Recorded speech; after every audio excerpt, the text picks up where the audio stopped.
Assalamualaikum warahmatullahi wabarakatuh. Saya dari kelompok 11. Saya perwakilan dari kelompok 11. Nama saya Muhammad Hamzah Effendi, NIM 3119018, dan teman saya bernama Jeffrey Alexandra, NIM 119028. Kami dari Prodi Administrasi Bisnis kelas 2A1. Di sini saya akan menjelaskan tentang kalimat efektif tugas bahasa Indonesia dari dosen pengampu kami, Ibu Eka Nurdiana MPD.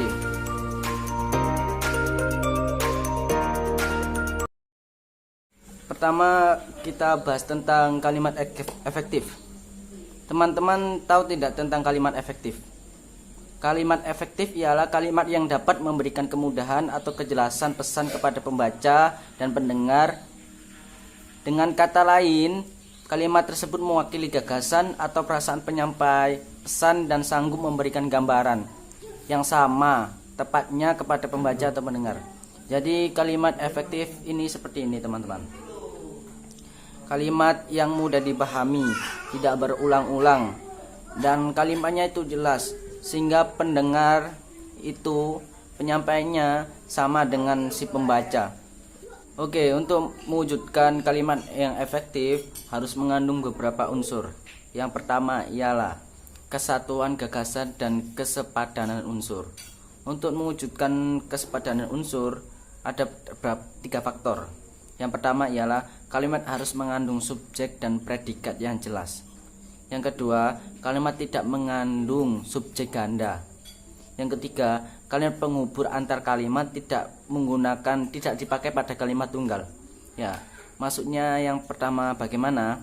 Kalimat harus mengandung subjek dan predikat yang jelas. Nah, tentu pada setiap kalimat harus ada subjek dan predikat yang jelas. Tidak bisa semisal contoh gini. Saya mau pergi ke pasar. Nah, begitu. Kalau tidak ada subjek dan predikat yang jelas, kan cuma pasar. Siapa yang pergi ke pasar? Nah, begitu.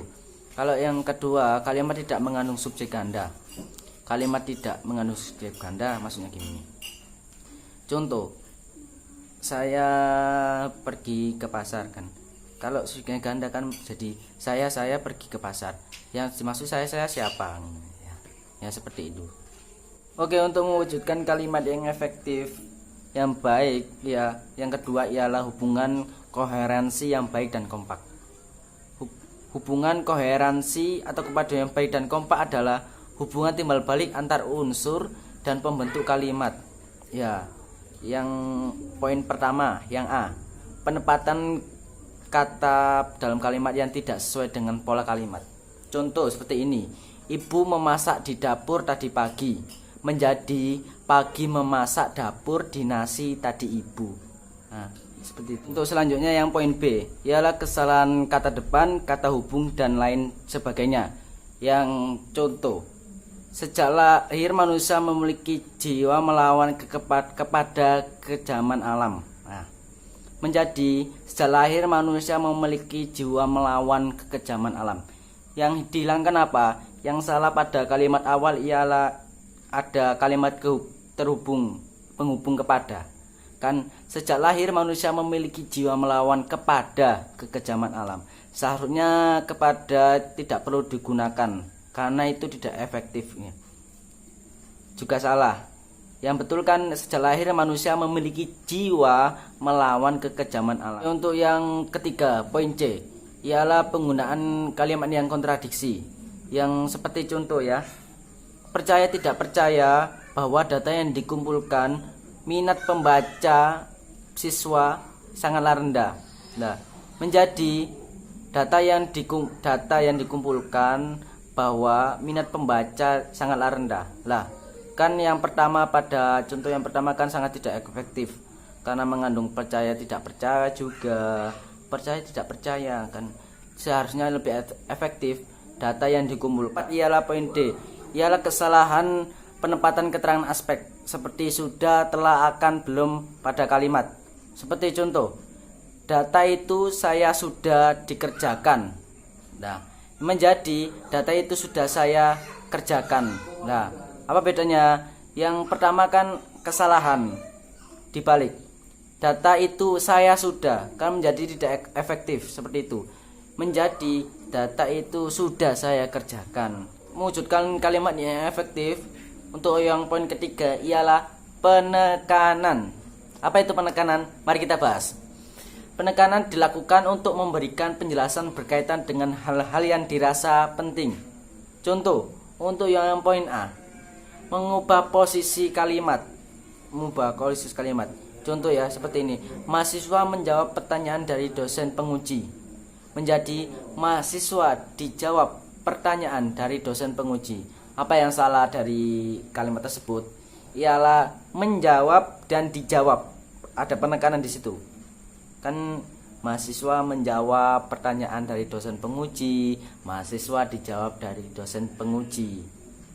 Yang poin B, menggunakan pengulangan kata. Seperti contoh, jika seseorang ingin membangun rumah, maka akan membutuhkan dimensi ekonomi, juga membutuhkan dimensi tata kelola ruang, juga membutuhkan dimensi yang baik untuk mewujudkan rumah tersebut.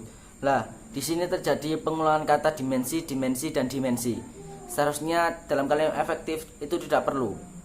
Cukup disingkat saja kata-kata tersebut. Itu yang selanjutnya yang poin keempat yaitu yang D, yaitu kalimat pertentangan. Contoh seperti ini. Mahasiswa itu rajin. Menjadi mahasiswa itu rajin bukan malas.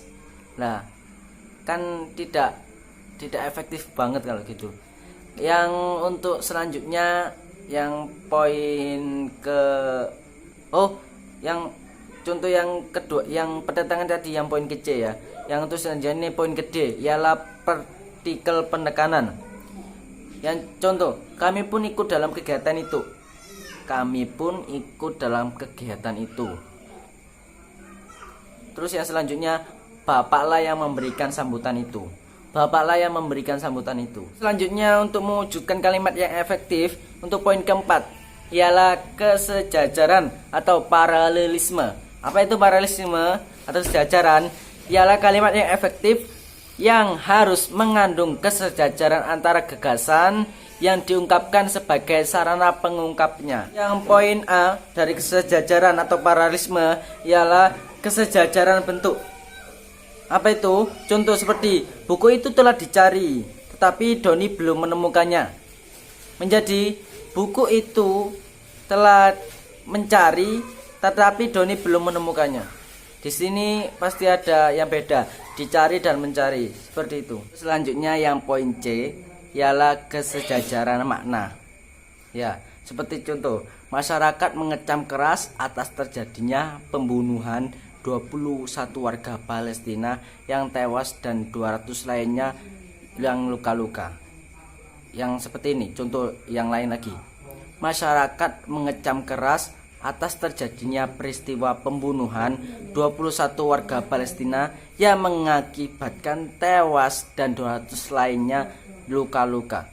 Sepertinya dalam contoh 1 dan 2 maknanya sebetulnya sama. Hanya saja kalimat yang sedikit beda. Yang untuk selanjutnya yang poin C, kesejajaran bentuk dan maknanya. Contoh, penanaman pohon akasia sebagai upaya penghijauan telah dilaksanakan warga sebagai tindak lanjut pada Perda tentang penghijauan. Ya. Contoh lagi, penanaman pohon akasia sebagai upaya penghijauan telah dilaksanakan warga. Yang contoh kedua. Yang contoh ketiga ialah penanaman ini melibatkan sebagian elemen masyarakat dari tingkat RT sampai tingkat kelurahan. Untuk selanjutnya, untuk kalimat efektif yang poin kelima ialah kehematan. Nah, di sini kehematan. Kehematan dalam kalimat efektif merupakan kehematan dalam pemakaian kata, frase atau bentuk lainnya yang dianggap tidak diperlukan. Jadi merupakan pemborosan kata lah. Untuk kita harus menghemat kata tersebut. Yang kedua, yang B, penghematan dapat dilakukan dengan cara menghindarkan pemakaian subordinat pada hiponimi kata. Yang ketiga, yang poin C ialah penghematan dapat dilakukan dengan cara menghindarkan kesinoniman dalam suatu kalimat. Ya, persamaan gitu ya. Untuk yang keempat, poin D, ini yang terakhir. Penghematan dapat dilakukan dengan cara tidak menjamakkan kata-kata yang berbentuk jamak. Kata-kata yang berbentuk jamak. Misalkan kita mau jalan-jalan, masa begitu ya. Makanya tidak efektif banget kata. Makanya dalam setiap kalimat efektif itu harus ya betul ada penghematan seperti itu. Yang selanjutnya pada kalimat efektif yang nomor 6, poin 6 adalah kelogisan. Apa itu kelogisan? Kelogisan ialah ide kalimat itu dapat diterima oleh akal kemanusiawian sesuai dengan ejaan yang berlaku. Perhatikan contoh kalimat di bawah ini. Yang pertama ialah kepada Bapak Camat, waktu dan tempat kami persilahkan. Untuk yang kedua ialah untuk mempersingkat waktu kami kepada Bapak Camat kami persilahkan. Nah, seperti itu aja cukup. Yang kedua, untuk menghemat waktu kami teruskan acara ini. Untuk yang selanjutnya, yang poin terakhir, yang ketujuh, ialah kevariasian. Variasi dilakukan guna memperoleh keanekaragaman bentuk-bentuk bahasa agar minat dan perhatian orang tetap terpelihara.